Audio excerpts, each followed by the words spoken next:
Hello guys, welcome back to my channel Kamini Singh. कैसे हैं आप लोग? आई होप बहुत अच्छे होंगे। और ये जो ब्लॉग है ये है 2-3 दिन पहले का, आई थिंक मंडे के मॉर्निंग का है। मैं यहाँ पे बना रही हूँ आलू के पराठे। तो ये सारे वीडियोस जो है मैंने शूट किया हुआ था आप लोगों को बताने के लिए, दिखाने के लिए अपना डेली रूटीन, लेकिन मैं शेयर नहीं कर पाई। रीज़न भी बहुत बड़ा है। 2 दिन से आप लोग कमेंट आ रहे थे कि दीदी 2 दिन से आपके ब्लॉग क्यों नहीं आए, कुछ भी नहीं आ रहा है, आप एक्टिव क्यों नहीं हो, सब कुछ ठीक तो है ना। तो गाइज़ मैं आप लोग को बता दूं, ओवर वॉइस कर रही इसलिए कि नहीं कुछ ठीक नहीं है, लेकिन हमें इस टाइम कुछ नहीं पता था। सो गाइज़ मुझे करना है अपना मंदिर साफ़, वो भी बहुत बहुत अच्छा वाला साफ़, मतलब बिल्कुल चमकाना है क्योंकि काला काला पड़ गया दिया वगैरह जलाने से।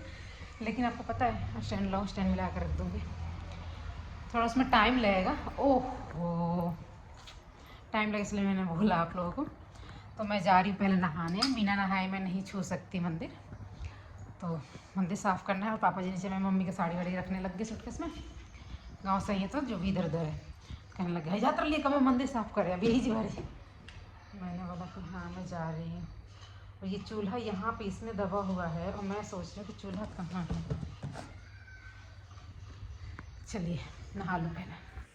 तो गाइज़ हमारा जो रूटीन था, कैसे क्या चल रहा था, वो चीज़ मैं आप लोगों के साथ शेयर कर रही हूँ। वैसे ही कंटिन्यू आप लोगों को बातें बता रही हूँ। यहाँ पे मैं मंदिर साफ़ करने आई हूँ। मम्मी अभी नहाई नहीं है, नहा रही हैं। मैं नहा कर आ गई हूँ। बट आपको दिख रहा होगा जो मेरा मंदिर है वो दिए की वजह से कितना ब्लैक ब्लैक सा हो गया है, जो कि मुझे बिल्कुल भी अच्छा नहीं लग रहा था। मेरे हाथ में चोट लगी हुई, इसकी वजह से मैं सोची कि थोड़ा आराम से करूँ और एक साथ नहीं कर सकती, बिकॉज जो दर्द है वो बढ़ जाता है।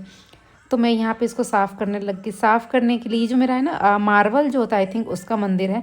साफ़ करने के लिए मैंने ये न्यू साबुन मंगाया, न्यू जूना टाइप का ऐसा कुछ मंगाया। और ये आप देख रहे हैं बिल्कुल ब्लैक ब्लैक सा हो गया। इस सबको बहुत अच्छे से स्क्रब किया, काफ़ी टाइम लगा, बहुत मेहनत लगी, तो ये जाके क्लीन हुआ। लास्ट में मैं आप लोग को दिखाऊँगी जो मेरा मंदिर है वो थोड़ा सा अच्छे से साफ़ हो गया था, चमक गया था। तो बहुत मेहनत की मैं यहाँ पर जब क्लीन कर रही थी रगड़ रगड़ के, तो तब तक मम्मी आई और उन्होंने बोला कि अब रहने दो, थोड़ा बहुत जो है वो मैं कर रही हूँ, नहीं तो हाथ में दर्द हो जाएगा, फिर दिक्कत हो जाएगा। क्योंकि हमें आज कहीं जाना था किसी से मिलने, किसी स्पेशल से मिलने, वो भी हॉस्पिटल। बिल्कुल भी मतलब हमें कोई आइडिया नहीं था कि क्या हुआ है। तो हम हॉस्पिटल उनसे मिलने जाने वाले थे, मैं और मम्मी। तो यहाँ पे हमने अपना काम जो है साथ में मिलके अच्छे से निपटा लिया। जाने वाले पहले हम तीनों थे, लेकिन बाद में फिर मम्मी ने कहा कि नहीं एक जने आज चलो, एक जने कल चलना। तो हमने बोला ठीक है। एक्चुअली हमारी एक बुआ जी हैं, वो बुआ जी थी। एक्चुअली उनसे हमारा खून का रिश्ता नहीं, दिल से रिश्ता है। हम बिहार से हैं, वो आई थिंक गढ़वाल या हिमाचल साइड उधर से हैं, उधर से थी। तो मम्मी को अपनी भाभी मानती थी और पापा जी को भाई। उनको राखी बांधा है हमेशा उन्होंने। और धनु की स्कूल की छुट्टियां चल रही हैं, तब तक वो उठ के आ गए थे, तो मुझे इनको भी नहलाना था। लेकिन मम्मी ने बोला था हॉस्पिटल में धनु नहीं जा सकते, तो इनको हम लेके वहाँ हॉस्पिटल में नहीं जाएंगे। तो फटाफट से यहाँ हमने काम निपटाया। और उसके बाद यहाँ पे ज़्यादा देर बैठने की वजह से ना मेरे बैक में पेन होने लगा, क्योंकि मुझे ये थोड़ी सी प्रॉब्लम है। मैं ज़्यादा एक ही पोस्चर में बैठ जाऊँ ना तो मेरे बैक में पेन होने लगता है, जहाँ से ये हैंड जुड़ा होता है ना वहाँ से। तो इस वजह से दर्द होने लग गया था। तो एक बार के लिए मेरा मन सोच रहा था कि आज नहीं जाएं क्या, मम्मी से बोले कैंसिल करने के लिए। फिर मैंने कुछ नहीं बोला। और यहाँ पे मम्मी ने सारे बर्तन दिए मुझे उठा के कि इसे धो के लाओ, ये जो पूजा वाले बर्तन हैं। तो मैंने इसे धोया। फिर यहाँ पे पूजा वगैरह करके और हमने नानी जी को लिया अपने साथ, क्योंकि मामी जी का फ़ोन आ गया कि दीदी आओ तनीता, मतलब कि अम्मा जी के भी लेते हैं माई को। मम्मी माई बोलती है, मामी जी अम्मा जी बोलती हैं। हम उन्होंने से बड़े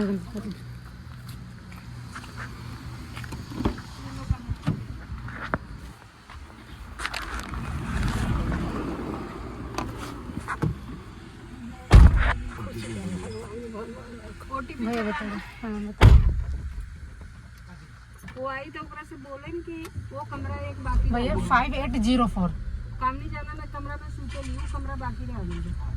तो बोलन कि भैया परसों से लगाते हैं, कल उसको करके आप कल फिनिश कर दो। हाँ नानी जी, हम लेके चलते हैं रवा के। ठीक है। मुझे मोटर बाइक क्या करोगे मोटर बाइक? मुझे चलाऊंगा। ओह माय गॉड, एक चीज़ तो फिर से भूल गए, आपने पूजा बुआ का रेड थार नहीं लिया। तो हम गाड़ी में लिए ना। कहाँ गाड़ी में? आपने बोला था ना बर्थडे पे, तब लेके नहीं गए थे, तब को याद आया कि नहीं लेके गए। आज भूल गई है भी कि आपको लेके जाना है? हाँ बोलो। लेकिन बहुत लेट हो जाएगा। कैसे लेट हो जाएगा? दादी से बोलो, दादी इधर से चले क्या शोरूम में? पूजा गाड़ी बुआ इधर से लेकिन मुझे गाड़ी चलानी है किसी ने। तो मैं चला दूंगी, मैं चलाती हूँ। हाँ सीखेंगे। यूट्यूब से क्यों, ऐसे आता है मेरे दादी को सब आता है। दादी को सब आता है। मतलब कैसे? कैसे? होशियार। कैसे? हमें क्या पता है कैसे? होशियार बने। होशियार बन रही है। होशियार है तभी तो आप इतने होशियार हुए हो। भी तो होशियार हो। चलो कोई नहीं, बोल देंगे कि आज भी भूल गए हैं, ठीक है। और नेल्स कट करना भी भूल के दिखाओ तो कल ट्यूसडे हो जाएगा, तो आज आएंगे तो फिर कट कर लेंगे, है ना। घर पे आने के बाद बहुत बड़े बड़े हो गए, गंदे हो गए हैं, ठीक है? देखो बड़ी दादी क्या बोल रही है। सुबह आ जाइए। अमर वगैरह ना ना ना। अब बड़ी दादी तो अब जा रही हैं।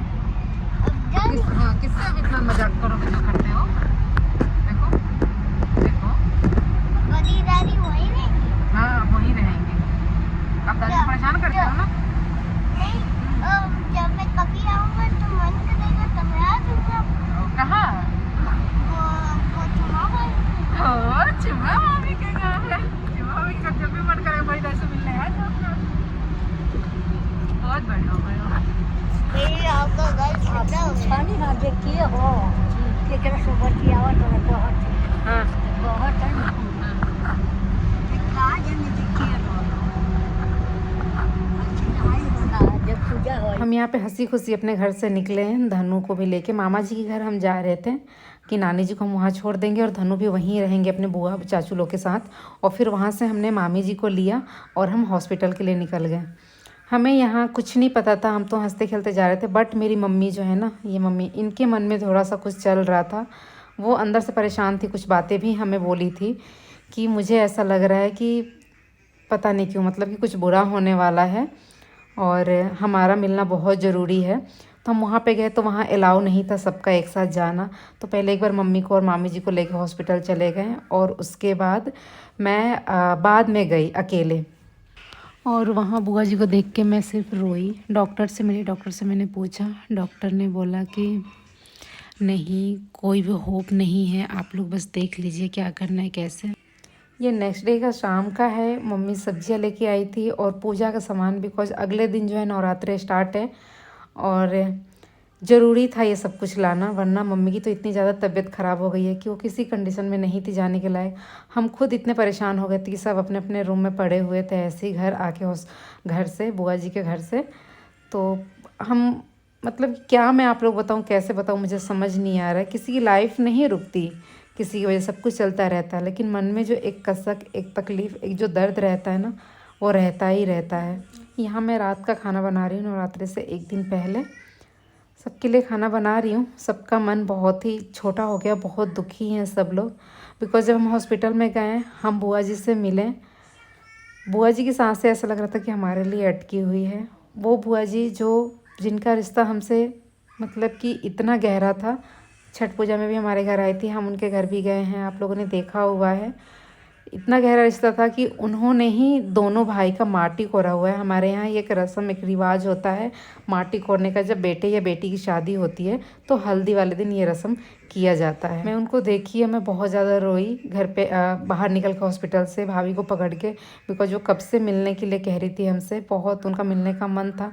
हमें बिल्कुल भी अंदाज़ा नहीं था कि इतनी ज़्यादा उनकी तबीयत ख़राब हो गई है, बिल्कुल भी नहीं, वरना पहले ही चले गए थे। मम्मी गाँव चली गई थी, लेकिन ये था कि चलो ठीक है, मैं मिल ली उनसे। लेकिन कुछ नहीं कर सकते, इंसान की ज़िंदगी का कोई भरोसा नहीं, कब क्या हो जाए। रात का फिर ये खाना बना रहे हैं और किसी ने ढंग से खाना नहीं खाया, खाना तो रह ही गया था।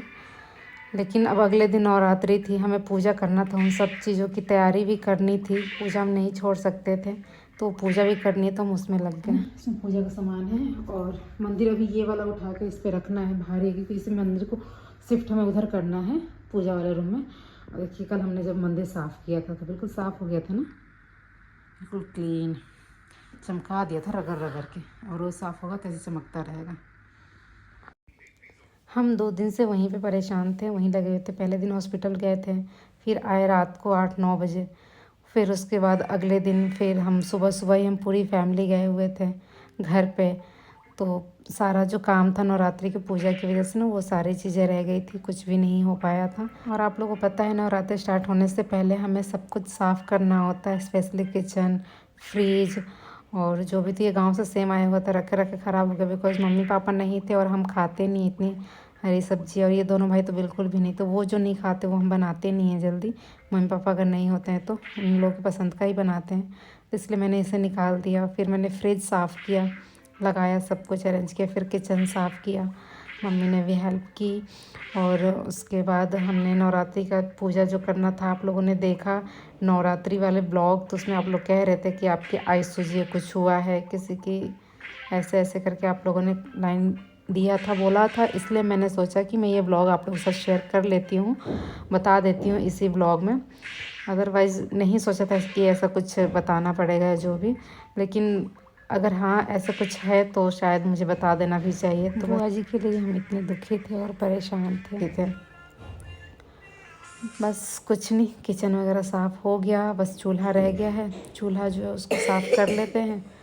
पता है गाइस क्या होता है, जब इंसान चला जाता है ना, हमें उसकी अहमियत उसके बाद में पता चलती है, उसके जाने के बाद।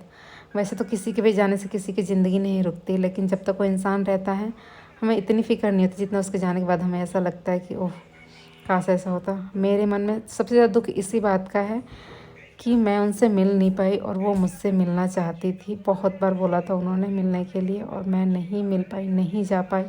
इस बात ने बहुत बहुत ज़्यादा हमें तकलीफ़ दिया, बहुत दर्द हुआ इस बात से कि काश मिल लेते। लेकिन वही था कि हॉस्पिटल में मैं गई उनको देखने, वहाँ पे वो कुछ नहीं बोल पाई, कुछ नहीं देख पाई, सो रही थी, क्या था कैसे था बस हम देखे, घर आ गए और बताया मैंने आप लोगों को। घर आते उसी टाइम ही ये बैड न्यूज़ आया। अजीब बात है ना, जाने वाला चला जाता है, हमें बहुत दुख होता है, फिर भी हम अपना जो हमारी ज़िंदगी हम उसे नहीं छोड़ सकते। हमारा जो डेली लाइफ रूटीन होता है वो चलता रहता है, और वैसे ही उसी दुख के साथ, उसी तकलीफ़ के साथ हर एक इंसान जीना भी सीख जाता है। तो ये दुनिया की दस्तूर ही बनी हुई है। और आज के दिन तो अर्थक्वेक भी आया। हमारे घर भूकंप आया, आपके घर भी आया है? अरे अभी नहीं पता, पलंग तो बहुत देर हिला। हाँ मैंने कहा यार मेरे को ऐसा लग रहा है कि मतलब तकिया लगा के बैठा ना मेरे नहीं मैं पंखा में नहीं गा रही हूँ। हाँ फिर मैंने ना पंखे में निकाल दिया। अब मुझे पता ही चला मैं किचन साफ कर रही थी। नहीं मम्मी आ गई। मम्मी नहीं आ रही थी, फिर रुक गया। नहीं, यस गाइस, आपके घर भूकंप अभी आई है? देखो जरा। हाँ हिल रहा है, हिल रहा है पंखा तो। हाँ। मम्मी आई नहीं आ रही, पापा जी तो उठी नहीं है कि अब चल गए। चलो अब मजे लेते हैं भूकंप का। अभी हिल रहा है या मैं हिल रही हूँ? मैं गाड़ी के पास खड़ी हो जाती हूँ तब पता चलेगा, ठीक है? सारे लोग, विकास इतना तेज ये गाड़ी हिल रहा है। हाँ नहीं अरे पापा जी भी नहीं आ रहा, सो जाए हिल गए, खत्म हो गए। लेकिन अभी भी हिल रहा है भैया। ये गाड़ी हिल रही है, मैं गाड़ी पे ऐसे हूँ तो। आओ ना नीचे थोड़ी देर, खाना वाना सब बन गया। हाँ आ जाओ, अब खाने के टाइम पे ना, खाना वाना सब बन गया, खा के भूकंप में जाएंगे। कोई नहीं मरेगा। हाँ आंटी जी भूकंप आया है देखो मेरी गाड़ी हिल रही है मैंने भैया से बोला भूकंप आ गया, भैया बुलाओ सबको नीचे सर अजीब सा हो गया ना वो। अब मम्मी आएंगी क्या? दरवाजा बंद कर। मम्मी के मैंने बोला मम्मी को, तो मम्मी कह रही इतना वो नहीं है। सभी लोग घरों से बाहर आ जाए कृपया करके, भूकंप आ रहा है। कोई ज़्यादा तेज नहीं था, मतलब तेज था, आप लोगों को पता चला, मुझे नहीं पता चला। एक दिन रात में आया था तो पता चला। मुझे तो पता लगा भाई। तो गाइज़ बस मैं कोशिश यही कर रही थी कि मैं जो ब्लॉग शूट कर रही थी आप लोगों के साथ ऐसे ही नॉर्मल शेयर कर लूँगी, कुछ नहीं बताना, बट फिर भी बता दिया। आप लोग के जो कमेंट आए ना इस वाले ब्लॉग में, नवरात्रि वाला, इसलिए बताया। खैर छोड़िए। यहाँ पे मैं धनवा धनवी को मैंगो खिला रही हूँ। लाई थी मैं अपने लिए और पतिदेव जी के लिए कि हम थोड़ा खाएंगे, लेकिन इनको पसंद आया। धनवी को भी मैंगो बहुत पसंद है तो मैंने उसको खिला दिया और एक एक टुकड़ा हम दोनों ने बस ले लिया। इसीलिए कहते हैं ज़िंदगी का कोई भरोसा नहीं होता है, किसी को नहीं पता हम आज हंस रहे हैं, खेल रहे हैं, कल क्या हो जाना है। हमारा जो घमंड है, अहम है, जो हमने चीज़ें कमाई है, सब कुछ यहीं का यहीं रह जाता है। हम सिर्फ अकेले आते हैं और अकेले ही जाते हैं। फिर भी पता नहीं क्यों पूरी दुनिया हाय हाय करने पे लगी रहती है, ये हो जाए, वो हो जाए, ऐसे हो जाए, वैसे हो जाए। और जब हम उस पॉइंट पे जाते हैं ना, वो सारी चीज़ें देखते, तब हम कहते नहीं, ये सारी चीज़ें बेकार है। बस इस ज़िंदगी में जितना रह लो, हंस लो, खा लो, जी लो, वही बस ज़िंदगी है। Bye guys.